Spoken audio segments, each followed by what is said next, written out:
hobbies outside gaming is watching films. I try to watch at least one film a week when I get the chance, and I love films across the whole spectrum of storytelling.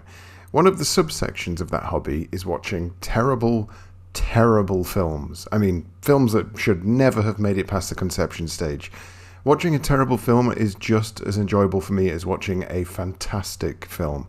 I get more entertainment out of an awful film than a mediocre one, and I always prefer to watch a film from either end of the spectrum of quality. I'm not the only one who enjoys doing this, of course. There are plenty of people who enjoy watching absolute crap, because it's often hilarious, but the same usually doesn't transfer over to games. When you watch a crap film, you tend to be focusing on the poor storytelling, the bad acting, the insane music choices. I can't believe you committed suicide. I cannot believe you committed suicide. How could you have done this? How could you have committed suicide? I can't help you out of this one, Jim. With all we've been through, I can't pull you out of this one. You're watching other people make poor decisions. When it comes to gaming, you're actively dealing with someone else's poor choices. It can often mean that the controls feel sloppy or the game just doesn't play right, maybe it's buggy and just refuses to work. Regardless of what the issue is, a poor game often doesn't relate to an enjoyable experience. You're more liable to become frustrated as opposed to laughing along with it. While I was scrolling through my list of Spectrum titles, I came across a game called Barmy Burgers, which I'd never come across before. Created by a fella called Gary Capewell in the early 80s, Gary seems to have had a solid career in developing games I've never heard of before. Casey Jones, Gold Digger, Shuttle, Alien Command, High Rise Harry. Altogether, he released 12 games in the space of 2 years and then seemed to vanish from the Spectrum coding scene forevermore. Barmy Burgers, as well as most of his other titles, was published by Blabby Games, however it's pronounced, and these guys were responsible for such hits as, well, most of the games that Gary Capewell produced. I would say about 30% of their publishing list is Gary Capewell related. Incidentally, it's sad to see that they also had a game called The Crisp Factory that was due to come out in 1984, but never saw the light of day. Sometimes the perfect game just never materializes. Barmy Burgers, though, from the title alone, I'm sure you'll know exactly what this game attempts to be a clone of, and it's one of the main reasons I switched it on in the first place. Burger Time, the arcade classic, and one of my favourites to switch on, die quite quickly and then get annoyed about it until I play it again the next week. Burger Time is a weird idea for a game, but the mechanics are fairly simple. It's Pac-Man-esque in its execution, but with a few extra layers. You control a tiny chef who's been put in charge of making burgers by walking on top of them. It doesn't make any sense, but it does make for a fast-paced burger-themed maze runabout. As you run along forming burgers, you'll be chased by some terrifying monstrosities such as an egg and sausages. For whatever reason, these things are normal-sized in comparison to the giant burgers that you're mashing your feet into, but again, it doesn't make any sense. Stop trying to make sense of it. The enemies have a set pattern to them where they'll move along ladders and platforms based on their position to you. They will, for instance, always climb the first ladder they come across in order to reach the level that you're currently stood on, no matter how far away you currently are, and the game is about playing a merry dance of luring them one way and then running another way. You do have a couple of ways to combat them. You can drop burger pieces on the head, and notice here that if you land one burger piece on top of another, it'll form a chain reaction of burger ingredients dropping down. You can wait until they're on the burger piece that you're currently trampling. This will drop them down along with the ingredient, but it'll also make the ingredient drop down even further than it normally does, introducing this fantastic risk-reward mechanic. Or lastly, you can just throw pepper in their faces to stall them. Sausages hate pepper, apparently. When you throw the pepper, it lingers in the air for a moment, and anything that walks into it becomes frozen and docile. But it is a limited use item. You only get a few charges, and you need to find pickups that are few and far between in order to gain more, so don't rely on it too much. Anyway, the reason I'm explaining all this is so I can show you how Barmy Burgers does things differently. Firstly, let's take the classic music from Burger Time.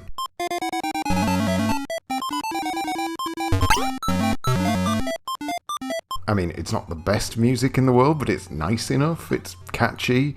Let's compare that to the intro music from Barmy Burgers.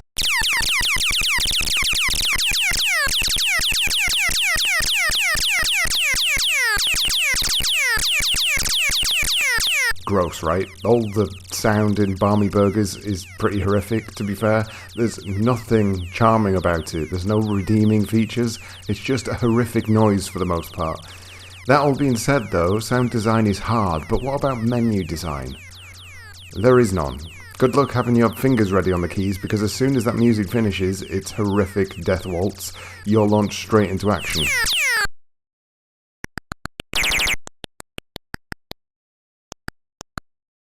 And that happens each time you die as well. You have no time to pause. There isn't even a pause button. The game is just endless tyranny. Now then, first up, the controls. I'm not a big fan of this control scheme at all, and there's no menu to change anything. If you're of the same opinion, then tough shit, you're just going to have to deal with it. 5 is left, 6 is down, 7 is up, 8 is right, pepper is 0. You've got an entire keyboard to work with, Gary. Why would you do this to my poor hands? The game does allow you to use an Interface 2 or Kempston joystick at least, so I'll give him that.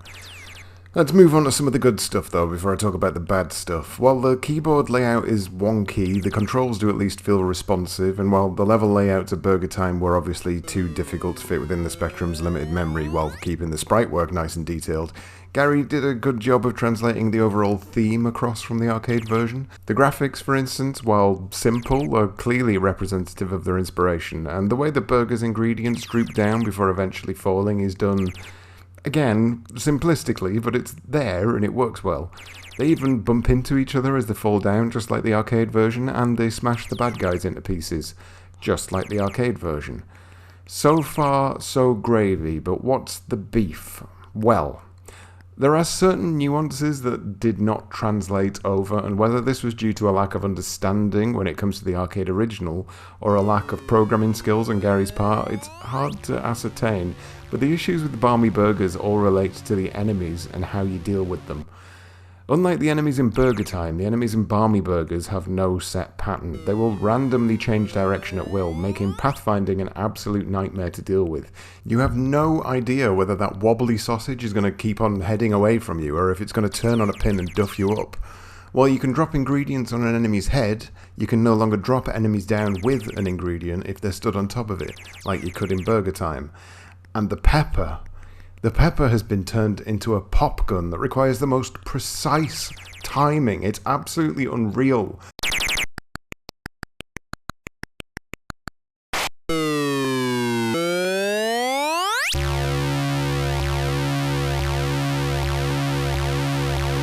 Everything moves at a decently rapid pace, and the pepper will only affect enemies if they're in the space directly next to you for that briefest of moments.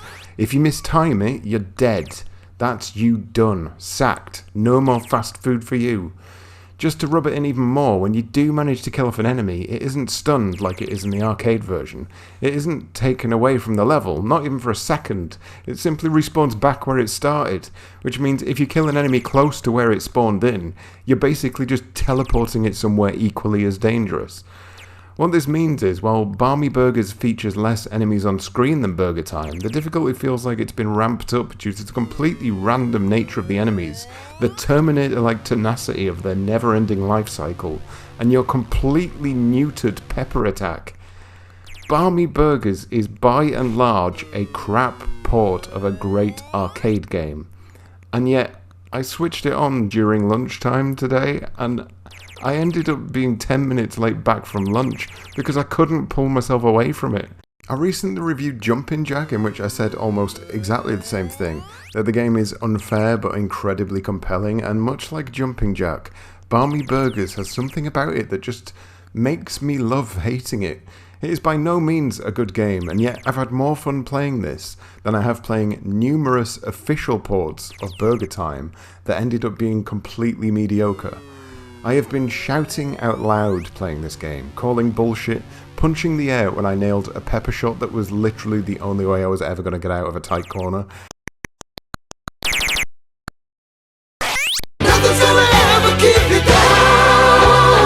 I've felt myself leaning forward in my seat as I run to get that last burger piece in place.